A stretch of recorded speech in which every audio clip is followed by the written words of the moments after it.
아침 일라디오. 안녕하십니까. 오늘 아침 일라디오 아나운서 오승원입니다. 요즘 취업난을 겪고 있는 20, 30대 MZ세대들의 직업 선택에 있어서 약간의 변화가 생기는 것 같습니다. 이 험한 일을 기피한다는 인식과 다르게 그동안 중장년층들이 주로 자리를 메우던 생계형 일자리로 진출하거나 관련 자격증 취득에 나서고 있다는데요. 한국산업인력공단에 따르면 대표적인 도배기능사의 경우 실기시험 접수 인원이 2018년 4,500여 명에서 2022년 5,200여 명으로 증가했고요. 이 중에 20대 응시자가 2배 이상 늘어난 것으로 나타났습니다. 또 일명 야쿠르트 아줌마로 불리는 프레시 매니저나 정수기를 점검하는 서비스 전문가도 20, 30대 비중이 10명 중 3명꼴에 달한다고 하고요.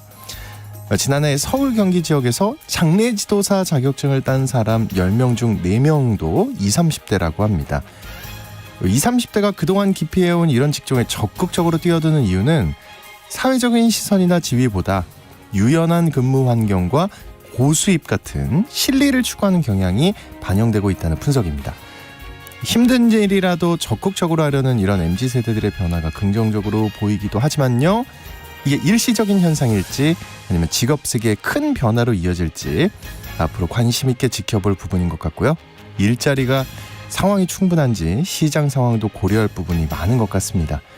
10월 17일 화요일 오늘 아침 일라디오 출발합니다.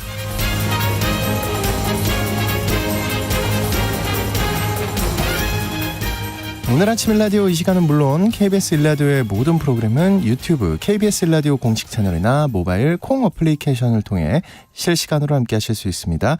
KBS 일라디오 채널 구독과 좋아요, 댓글 많이 부탁드리겠습니다.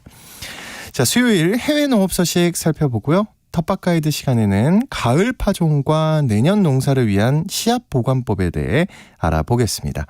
또 청취자 여러분들이 보내주시는 질문에 답변도 드리겠습니다.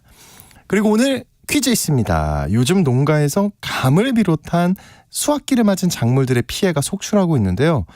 이 과육이 썩는 이 병 때문이라고 합니다.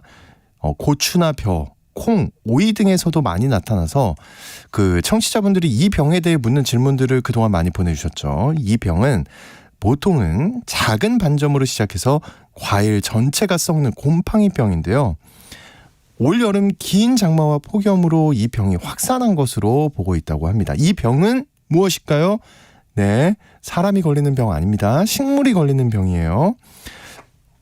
도시인들에게 어려울지 모르니까 오늘은 보기도 드립니다. 네, 1번 탄저병, 2번 찌찌가무시.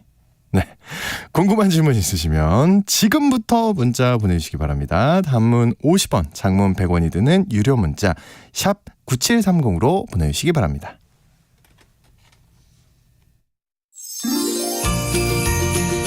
유익한 정보와 살아있는 이야기가 있습니다. KBS 오늘 아침 일라디오. 해외 농업 소식부터 알아보겠습니다. 조윤주 외신캐스터님 나와주셨습니다. 안녕하십니까? 네, 안녕하세요. 일본이 후쿠시마 원전 오염수를 방류한 이후에 중국이 일본산 수산물 수입을 금지했는데요. 네. 러시아도 금지하기로 했어요? 네, 맞습니다. 네. 러시아가 어제 후쿠시마 원전 오염수 방류와 관련해서 일본산 수산물 수입을 전면 중단한다고 밝혔습니다.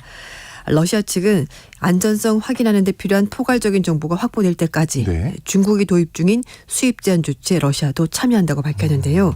러시아 당국은 이번 수입 금지가 안전성 확보를 위한 예방적인 조치다라고 설명을 했습니다. 러시아는 중국에 이어서 일본산 수산물 수입의 전면 금지에 참가하는 국가가 됐는데요. 네. 앞서 8월 24일 날 도쿄전력이 해양 방류를 개시한 이래 중국이 일본산 수산물 전면 중단했습니다. 네.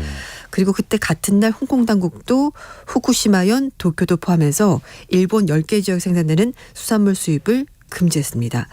일본 언론들은 이번 조치를 두고 러시아가 중국의 동조에서 일본을 견제하기 위한 것이다. 이렇게 분석을 했습니다. 그렇게 분석을 했는데 일본은 이 러시아의 수입 금지 조치에 대해서 어떤 입장을 밝힌 게 있나요? 네. 일본 측은 러시아 측과 논의를 했음에도 불구하고 과학적 근거 없이 결정된 부당하고도 유감스러운 일이다라고 밝혔습니다. 그래서 각 부처 협의회에서 러시아가 입장을 철회하도록 요구하겠다고 밝혔습니다. 지난달에 러시아가 수산물 방사능 오염 가능성을 고려해서 일본산 수산물 수입 금지를 검토하고 있다고 밝혔는데 실제로 하게 된 거고요. 네네. 일본 당국에 따르면 작년 기준 일본이 러시아에 수출한 수산물 규모가 190톤으로 전체 물량의 0.03%에 불과합니다. 많진 않네요. 네, 그렇습니다. 네. 한편 중국은 일본산 수산물 수입을 전면 금지한 이후 지난달 일본의 대중국 어패럴 수출이 실제로 많이 감소했는데요. 네. 전년 동기간 대비 75% 감소했습니다. 예. 중국은 수입을 많이 하니까 그런 것 같습니다. 엄청나네. 그리고 일본이 8월 달에 1차 방류를 했었고요. 지난 5일 날 오염수 2차 방류를 진행했습니다. 네. 네. 또 일본 소식이 또 들어와 있네요. 네. 네.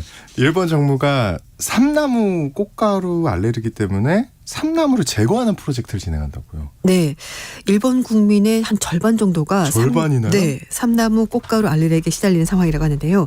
그래서 일본 정부가 삼나무 제거 프로젝트 이렇게 진행한다고 합니다. 네. 일본 정부가 11일 날 기시다 후미오 일본 총리 주재로 그 강요회를 열고 네. 초기 대응 방안 정리를 했는데요. 30년 안에 꽃가루 발생량을 현재 절반 수준까지 줄이고 우선 10년 안에 삼나무 인공림을 20% 줄이겠다고 밝혔습니다. 일단 도쿄, 오사카 등 대도시 인근 지역을 중심으로 삼나무 벌재 계획을 세우고 꽃가루가 적은 품종으로 중점적으로 대체하도록 그렇게 계획을 세웠습니다. 삼나무의 인공림의 효율적인 벌채를 위해서 고성능 기계도 도입하고 외국 인력 수용 확대도 검토를 하고 있습니다. 이 벌짠 일본산 삼나무 목재 사용 확대 방안에 대해서도 이제 같이 대책을 세운다고 하는데요. 네네.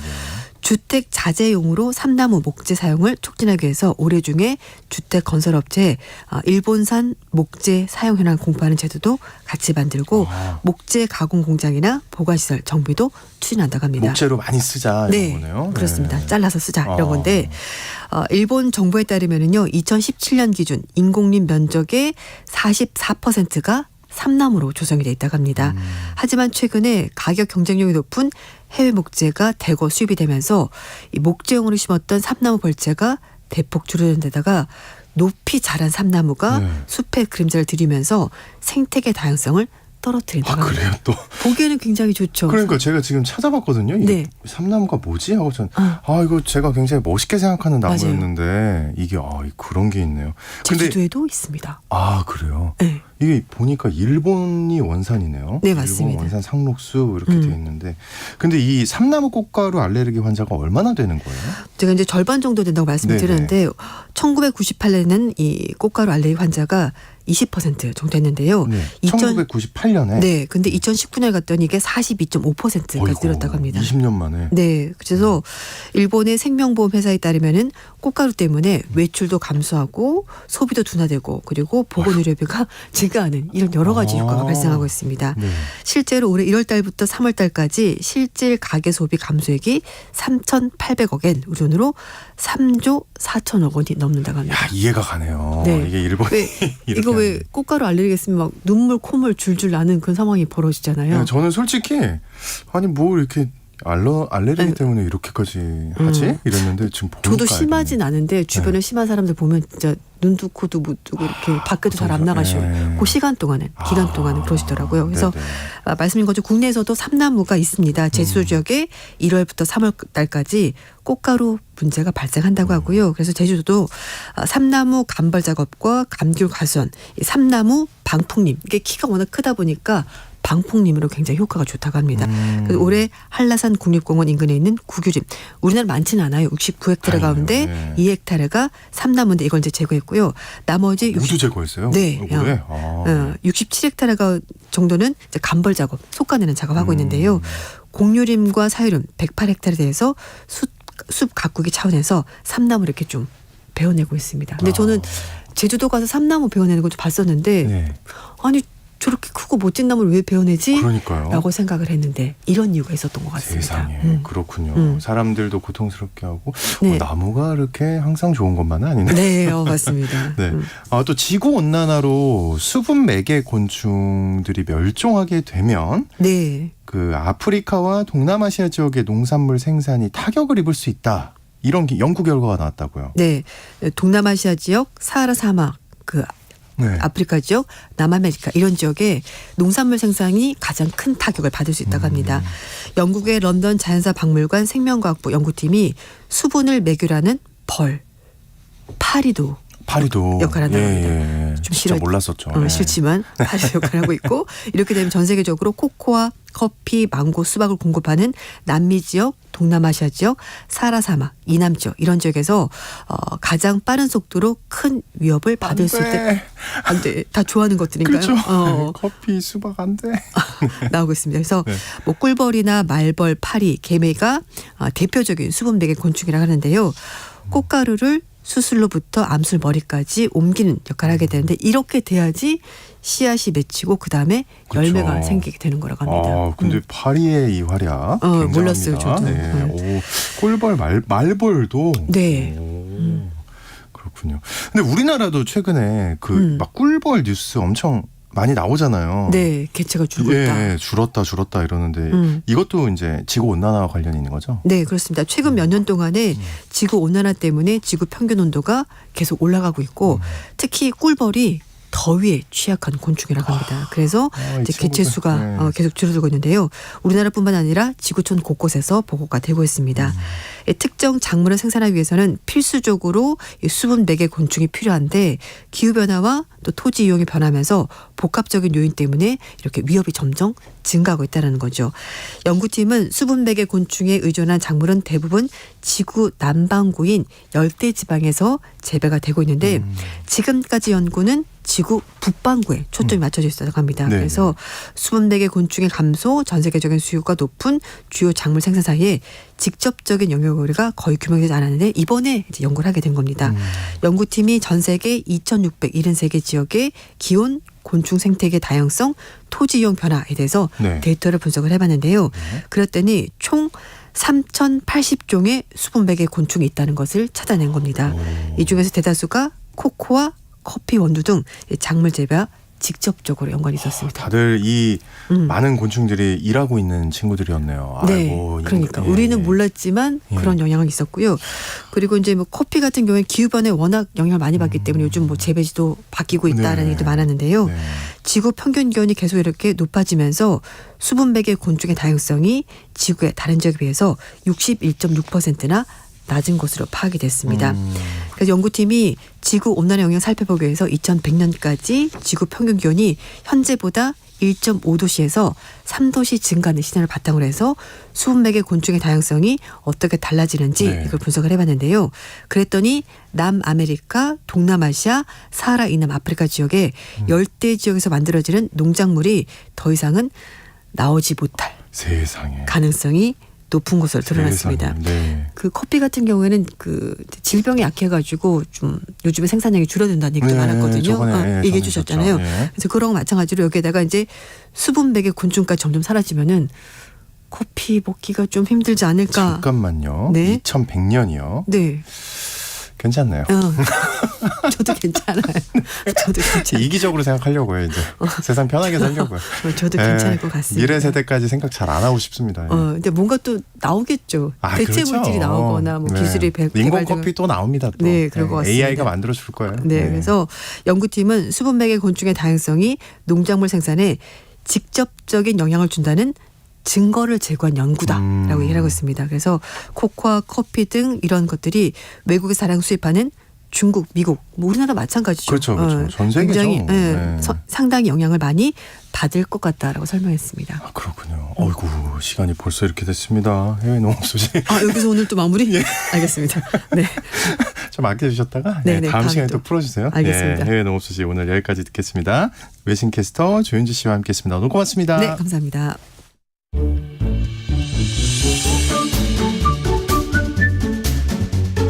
아침을 여는 기분 좋은 습관.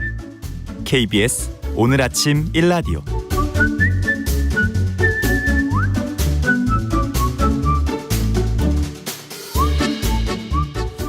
도시 농부들의 텃밭 가이드 수원 씨앗도서관 박영재 관장님과 함께합니다. 관장님 어서 오십시오. 네, 안녕하세요. 네. 자, 여러분 오늘 텃밭과 관련해서 궁금한 점이 있으시면 단문 50원, 장문 100원이 드는 유료 문자 샵 9730으로 지금 바로 문자 보내주시기 바랍니다. 자세하게 답변 드리도록 하겠습니다. 10월 왜 이렇게 시간이 빠릅니까? 어떡해요. 불안합니다. 올해도 다 간 것 같아요. 또 한 살 먹게 생겼어요. 아직 젊으신데요. 그 10월도 벌써 이렇게 중순인데 비가 자주 와서 네. 걱정입니다. 그죠? 예. 한로가 지나서 제법 차가운 날씨가 찾아왔습니다. 이번 주에는 또 10도 미만으로 떨어지는 날도 있고요. 또 목요일에는 비가 오는 것으로 또 많이 예보되고 온대요? 있습니다. 예. 그 추운 날씨가 계속되지만 배추나 무한테는 아주 성장하기 좋은 지금 기온이기 때문에 네. 가을 김장 작물 심으신 분들은 너무 걱정하지 않으셔도 될 것 같고요. 한편으로는 비가 자주 와서 걱정인 분들도 많은데요. 하지만 제가 계산해 보니까 네. 10일 간격 정도로 해서 적당한 비가 내려줬기 때문에 아주 좋은 거다. 네, 좋은 날씨입니다. 관장님은 가을 파종 어떻게 하고 계세요? 요즘? 가을 작물을 파종하기 위해서 지금 고구마도 수확하고 고추나 가지도 뽑아서 밭을 만들고 있는데요. 밭을 전면적으로 갈아서 만들지 않고 삽으로 파서 흙을 일일이 호미로 깨주는 그리고 그래서 이렇게 고르는 방식으로 하기 때문에 네. 좀 남이 보기에는 좀 답답해 보이긴 하지만 더디긴 해도 네. 제 밭의 환경을 이해하는 데 도움이 많이 되기 때문에 이렇게 직접 하고 있습니다. 네. 흙의 색이라든지 흙 속의 소동물들을 관찰하면서 내 밭이 어떻게 변하고 있는지를 확인하는 것이 제법 흥미로운 일입니다. 그렇군요. 이게 근데 흙을 파보면은 색깔이 다양하다면서요? 네네. 밭을 삽으로 이렇게 뒤집을 때 일학만 하는 것이 아니라 고랑까지 같이 이제 이렇게 작업을 하게 되는데요. 네. 이때 고랑을 삽으로 뒤집다 보면 흙의 색이 붉은색 계통에서 청회색으로 바뀌는 것을 가끔 회색이요? 확인할 수가 있습니다. 오, 네. 예. 흙의 색을 대표하는 성분이 철분인데요. 철분은 공기를 잘 통하는 환경에서는 적색을 나타냅니다. 철이 녹이 슬면 변하는 색상과 같죠. 네. 그래서 공기가 잘 통하는 산화되는 환경에서 흙의 색은 적색 계통의 색을 내게 되고요. 반면에 공기가 밀폐된 환경에서는 산화가 아닌 환한 환경이 만들어져서 철의 고유 색상인 짙은 회색을 내게 됩니다. 철의 색이죠. 네. 예. 그래서 밭흙이 붉은색 계통이고 네. 보통 논흙이 회색 계통인 이유이기도 합니다. 얘기 듣고 보니까 그런 것 네. 같아요. 예. 하지만 밭이라도 사람이 지나다니는 고랑의 흙은 이게 다져지기 때문에 공기가 통하지 않아서 보통 이렇게 이런 곳을 삽으로 파보면 일부 구역이 회색 계통의 색을 내는 것입니다. 그렇군요. 또 이 지렁이를 통해서도 흙의 환경을 관찰할 수가 있다고요. 네. 그리고 밭을 갈다 보면 지렁이들을 볼 수가 있는데요. 네, 네. 지렁이들은 행동 반경이 굉장히 넓거든요. 네. 그래서 붉은 지렁이가 나오면 산화된 흙이라고 하는 곳에서 서식했던 애들인 걸 확인할 수가 있고요. 청회색 지렁이가 나타나면 청회색 지렁이도 있어요? 예. 한 번도 못 봤는데. 회색 계통의 환원된 토양에서 어딘가에서 살고 있었다는 것을 알려주기도 합니다. 그래서 지금 흙은 빨갛지만 그 안에서 회색 계통의 뭐가 있다. 지렁이가 있다 그러면 아무래도 이렇게 산소로 호흡하기 어려운 그런 그 밭 토양 환경이 어딘가에 있다라는 것을 알려주는 징표이기도 합니다. 그렇군요. 실제 저희도 이제 예. 포항에도 씨앗 도서관이 있어서 포항을 이제 방문한 적이 있는데요. 토종 수집차 다니기도 하고 네. 그런데 제철소가 있는 지역이라서 그런지 이게 보통 그 밭흙이 회색이 많더라고요. 네. 그래서 보통 이제 제철소에서 철을 환원시켜서 철을 만들기 때문에 그 환원제의 영향이 아닌가 이렇게 싶더라고요. 근데 최근 보도에 따르면 포항제철에서 이런 탄소가 아닌 수소 계통의 환원제로 최근 이슈가 되고 있는 탄소 중립 밭 실천을 하겠다고 보도가 나왔더라고요. 다행이네요. 네, 그래서 아마 이제 토양의 토양 환경도 좀 바뀌지 않을까라는 것을 한번 기대해 봅니다. 네. 또 이제 그 흙의 환경 이런 거 지금 말씀하신 거를 네. 좀 지켜봐야겠네요. 네, 이게 그렇죠. 그냥 이렇게 넘어갈 게 아니네요. 네. 얘기 들어보니까. 작물이 활용하는 영양 성분이 이렇게 산소가 밀폐된 그런 환원 환경보다는 산소가 통하는 산화 환경에서 더 효율적으로 이렇게 이용이 됩니다. 네. 그래서 토양에 살아가는 미생물들도 결국 산소 호흡을 해야 되기 때문에 더 잘 살고 또 작물들한테 도움이 될 수가 있죠. 그리고 가을 마늘, 양파 심기 위해서 아마 이제 요즘 밭을 준비하실 텐데요. 내가 농사하고 있는 좀 흙들을 호미로 일일이 다듬으면서 흙과 대화하는 시간을 가져보시기 바랍니다. 흙과 대화하는 시간. 그 내년 농사를 위해서 지금 씨앗을 잘 말리고 또 골라서 보관하는 일이 매우 중요한 시기라고요. 네. 네. 가을은 또 이제 내년 농사를 하기 위해서 씨앗을 잘 갈무리해야 하는 철이기도 한데요. 물론 사용하고 남은 씨앗들도 잘 보관해야 되겠죠. 다양하게도 가을볕이 요즘 습도가 낮아서 종자 말리기 굉장히 좋은 날이 많거든요. 그래서 요즘 수확하는 콩들은 가을볕에 잘 말려서 좋은 종자로 고르기를 해야 합니다. 네. 둥글고 통통한 씨앗으로 골라내야 되고요. 그리고 벌레가 먹은 흔적이 없는 종자로 골라냅니다. 다양한 크기의 칠을 이용해서 큰 종자를 골라내야 훨씬 더 내년 농사에 유리하기 때문에 보통 둥글둥글하고 큰 종자를 골라내기 위해서는 쟁반에다 이렇게 종자를 올린 다음에 살짝 기울이면 떼구르르 굴러 떨어지는 종자들이 네. 동글동글하고 아주 좋은 종자에 속합니다. 네. 완두콩의 경우에는 벌레가 구멍을 뚫고 안에 들어가 있는 경우도 있고 또 꽃상태에서 들어가는 것인지 안에서 깨어나서 구멍을 뚫고 나오는 것도 있습니다. 그래서 좀 찾기가 쉽지는 않는데 이런 걸 좀 자세히 들여다보시고 그런 벌레 먹은 종자들이 없는지 좀 골라내셔야 합니다. 그 구분하기 어려운 거 있잖아요. 네. 혹시 하다 보면 네. 그런 거 어떻게 해야 됩니까 이거? 완두콩의 경우인데요. 네. 밖에서 보기에 구멍이 나 있어야 되는데 구멍은 안 나 있고 동그랗게 반투명한 창이 이렇게 보입니다. 네. 이렇게 그 전에 들어간 것들이 이제 안에서 자리 잡고 있는 것인데요. 벌레들이요. 네. 참 이 친구들. 네. 좀 뾰족한 걸 이쑤시개 같은 걸로 이렇게 살짝 밀어보면 그 창이 또 열립니다. 그리고 벌레가 들어있는 것을 확인할 수가 있는데요. 열 때 놓고 해야 됩니까? 네. 그냥 열면 됩니다. 예. 예. 나중에 벌레들이 나와서 정상적인 완두콩까지 구멍을 뚫어놓기 이 때문에 친구들이. 네, 그래서 같이 보관하면 안 되기 때문에 잘 골라내야 되고요. 이렇게 구멍이 뚫린 완두도 발화를 하면 또 자라기도 합니다. 예, 우리가 이제 벌레가 양심이 있어서 죽이지는 않는 그런 부분만 먹는다 이렇게 얘기를 하기도 하는데요. 그 예. 양심이 있는 건가요? 머리가 좋은 건가요? 그 친구 다시 또 먹으려고 그러는 거 아니에요? 지속 가능한 농사를 위해서. 예. 네. 근데 사실은 초기 성장세가 약합니다. 그러니까 벌레 먹은 새로운 싹이 먹어야 될 양분들을 이렇게 벌레들이 먹었기 때문에 초기 성장세가 더뎌서 이런 것들도 참 골라내는 게 좋습니다. 네. 하나씩 골라내서 벌레 먹지 않는 정상적인 것들만 잘 모아서 보관하는 게 좋습니다. 그 씨앗 보관은 어디에 하는 게 좋을까요? 잘 골라낸 씨앗들은 네. 보통 농가에서는 페트병에 이렇게 보관을 하는데요. 이것도 굉장히 좋은 방법입니다. 외부에서 다른 벌레들이 침입하지 못하기 때문이죠. 네네. 그리고 종자를 보관할 때는 종자 이름하고 그다음에 종자를 생산한 연도를 꼭 기록해야 됩니다. 매년 씨앗을 받는 습관이 있는 분들은 파종하고 남은 씨앗도 버리지 않고 남겨두는 경우가 있어서 생산한 연도를 기록하는 것이 꼭 필요합니다. 네.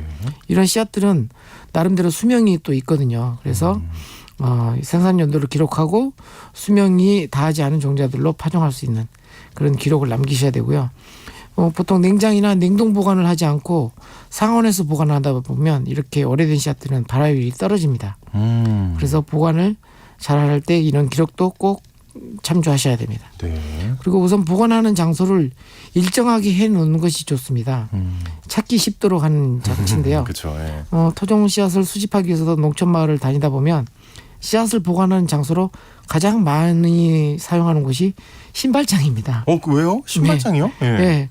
네. 매일 열어서 확인할 수 있는 곳 그리고 자주 열어서 확인하는 곳에다가 이렇게 두어야 잊어먹지 않기 때문인데요. 네네. 어떤 분들은 우편함에 넣어두기도 합니다.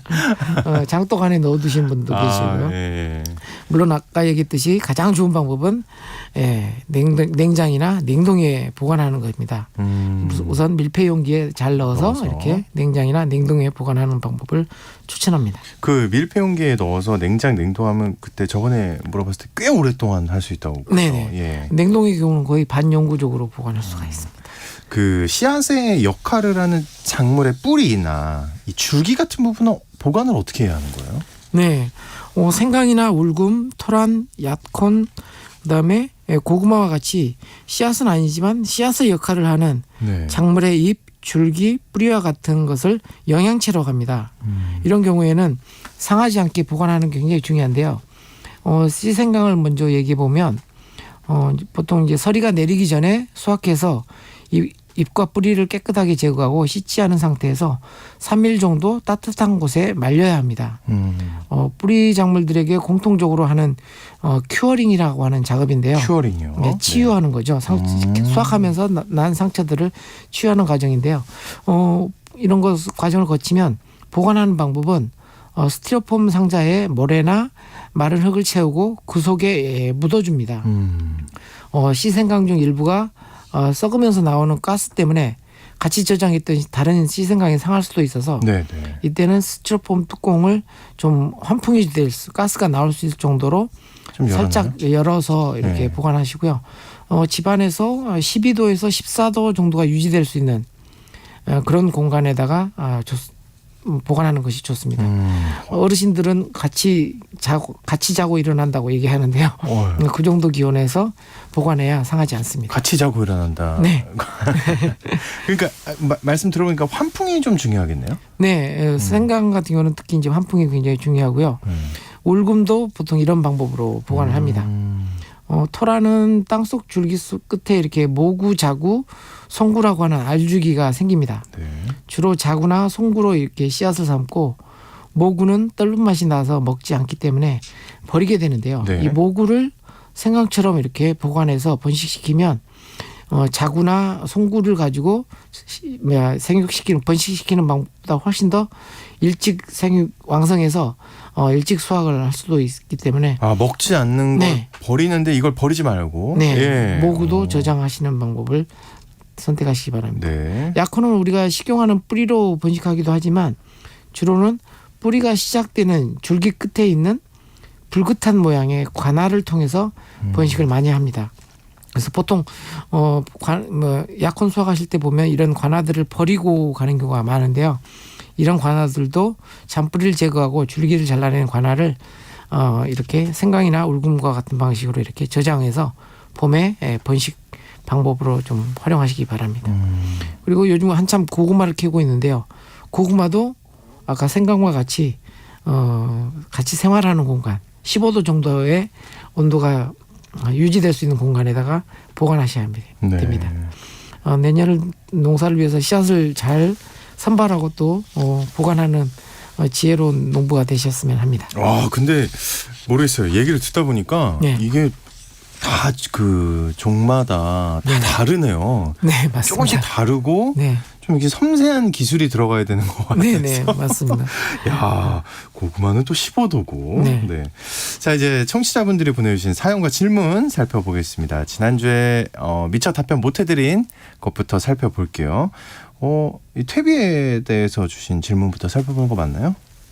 네. 5885님, 양파 모종 정식이 요즘 한창인데 일찍 심으면 수장파가 수확이 된다는 속설이 있는데 사실인가요? 아니면 종자가 따로 있나요? 수장파가 되지 않게 하는 방법이 있는지 문의드립니다 하고 보내주셨어요. 순양파가 뭔지 아세요? 몰라요. 순양파는 그래서 이게 뭐지? 보통 우리가 알고 있는 양파는 이렇게 가로가 이렇게 넓은 그런 그거. 양파잖아요. 근데 순양파는 이렇게 뾰족한 그런 게 있어요? 양파입니다. 먹을 수 없는 거죠? 아니요, 먹는 거예요. 상관없어요. 거예요?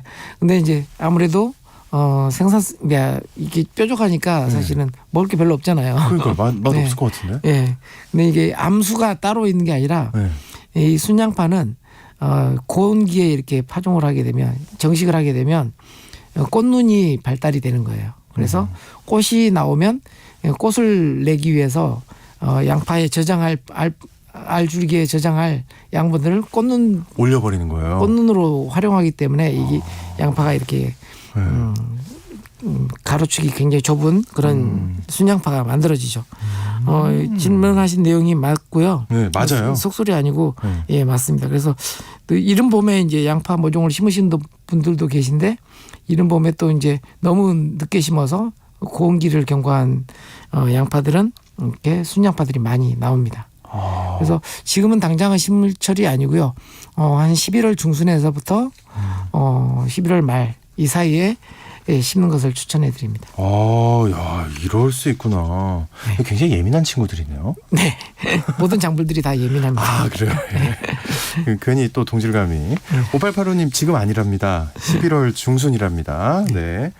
5756님 겨울 무 관리를 못해서 지금 엄지손가락만 합니다. 동치미무가 될 수 있을까요? 네.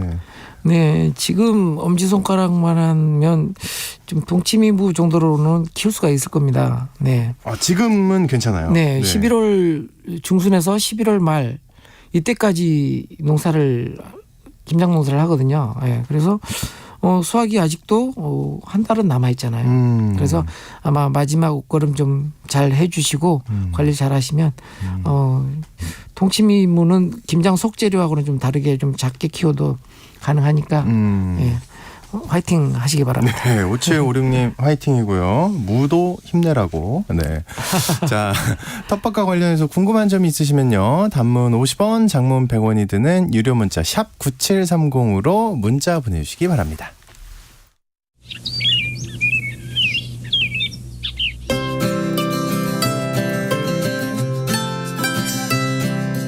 지금 여러분께서는 수원 씨앗도서관 박영재 관장과 함께하고 계십니다.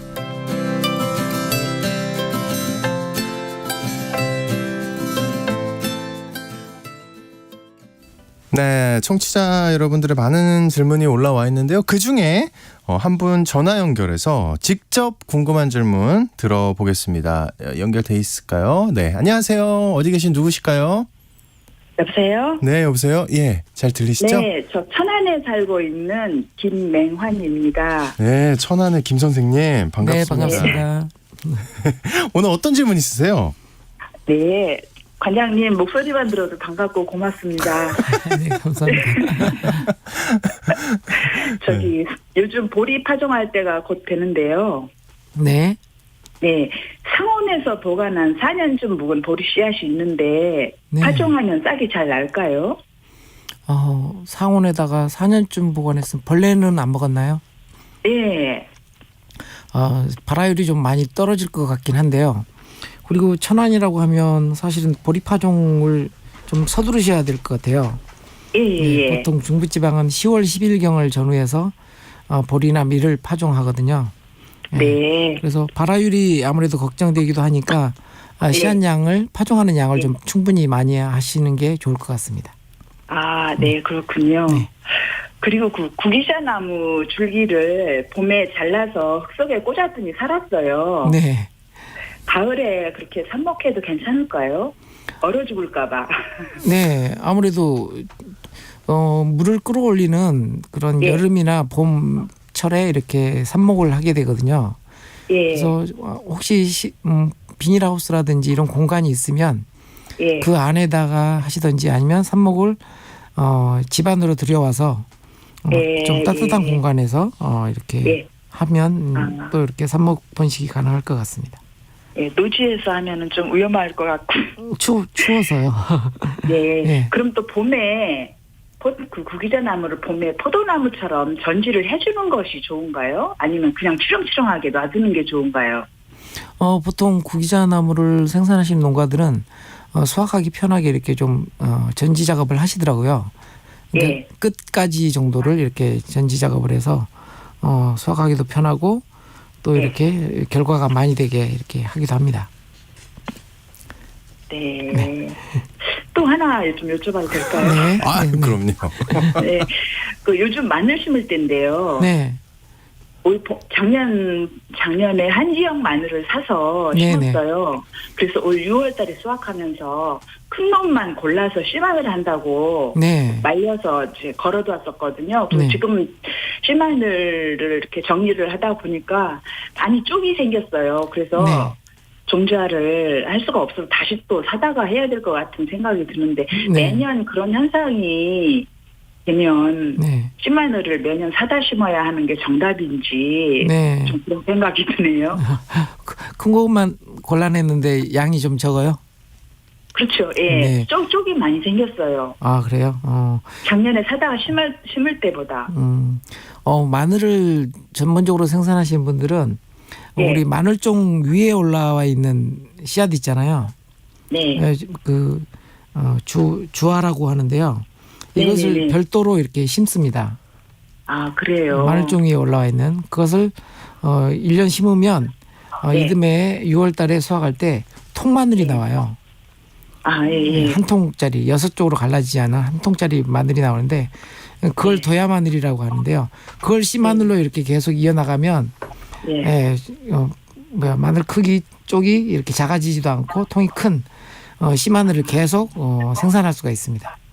그러면 이제 매년 이제 씨 마늘을 사서 심는 그런 이제 번거로움을 좀 덜 할 수가 있죠.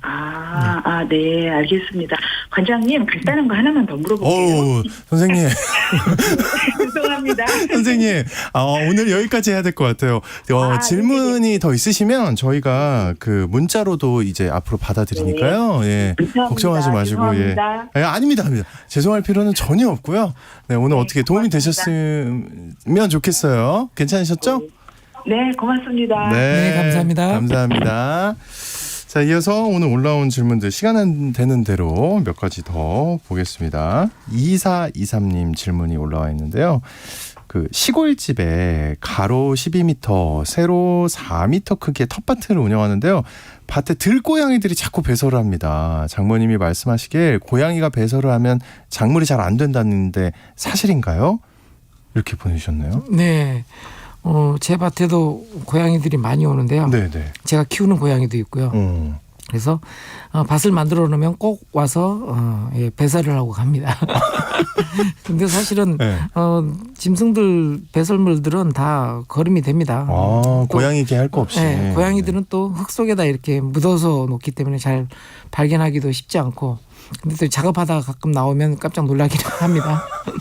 그래서 긴장감을 주는 거죠. 예, 이제 그래서 주인에게. 네. 텃밭에 못 들어가게 하는 방법은 네. 사실은 이렇게 밭을 좀 만들어 놓으면 거기에다 물을 뿌려 놓으면 축축한 것을 또 싫어하거든요. 고양이과 그래요? 고양이과 동물들은. 네, 개만 그래서- 키워봐가지고. 예.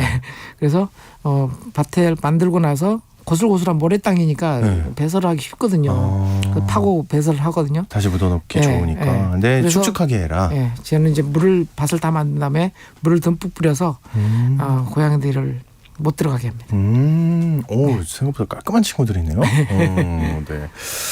알겠습니다. 시간이 벌써 이렇게 됐습니다. 오늘 마무리해야 될 것 같은데요. 답변 못 드린 질문들 저희가 그냥 넘어가지 않습니다. 네. 저희가 잘 보관했다 다음 주에 꼭 말씀드릴 테니까요.